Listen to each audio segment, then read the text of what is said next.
The Prophet by Kahlil Gibran, Chapter 2.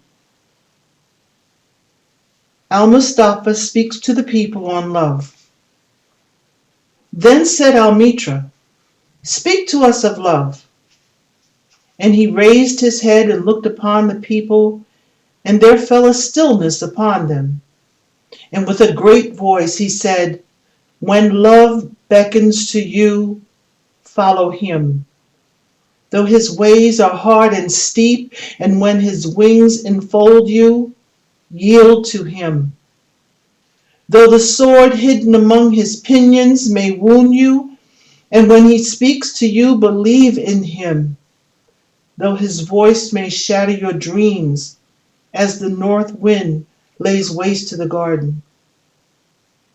For even as love crowns you, so shall he crucify you.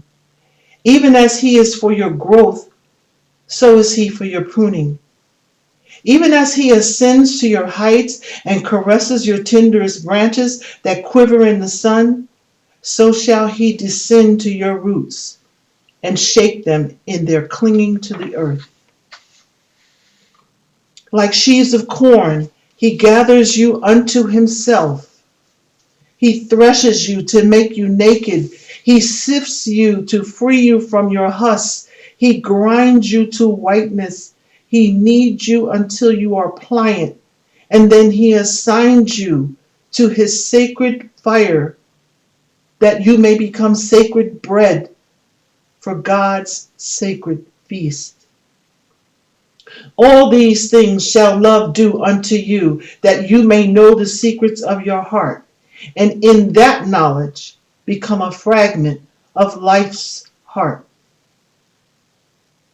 But if in your fear you would seek only love's peace and love's pleasure, then it is better for you to that cover your nakedness and pass out of love's threshing floor into the seasonless world, where you shall laugh, but not all of your laughter, and weep, but not all of your tears. Love gives naught but itself, and takes naught but from itself. Love possesses not, nor would it be possessed, for love is sufficient unto love. When you love, you should not say, "God is in my heart," but rather, "I am in the heart of God." And think not you can direct the course of love, for love, if it finds you worthy, directs your course. Love has no other desire but to fulfill itself. But if you love and must needs have desires, let these be your desires: to melt and be like a running brook that sings its melody into the night, to know pain of too much tenderness, to be wounded by your own understanding of love, and to bleed willingly and joyfully, to wake at dawn with a winged heart and give thanks for another day of loving, to rest at noon hour and meditate love's ecstasy, to return home at eventide with gratitude, and then to sleep with a prayer for the beloved in your heart and sing a praise upon your lips. Chapter 3, on marriage. Then Mitra spoke again and said, "And what of marriage, master?" And he answered her, saying, "You were born together, and together you shall be forevermore. You shall be together when the white wings of death scatter your days. Aye, you shall be together even in the silent memory of God. But let there be spaces in your togetherness, and let not the winds of the heavens dance between you. Love one another, but make not a bond of love. Let it rather be a moving sea, between the shores of your souls. Fill each other's cup, but drink not from one cup. Give one another of your bread, but eat not from the same loaf. Sing and dance together and be joyous, but let each one of you be alone. Even out the strings of a lute are alone, though they quiver with the same music. Give your hearts, but not unto each other's keeping, for only the hand of life can contain your hearts.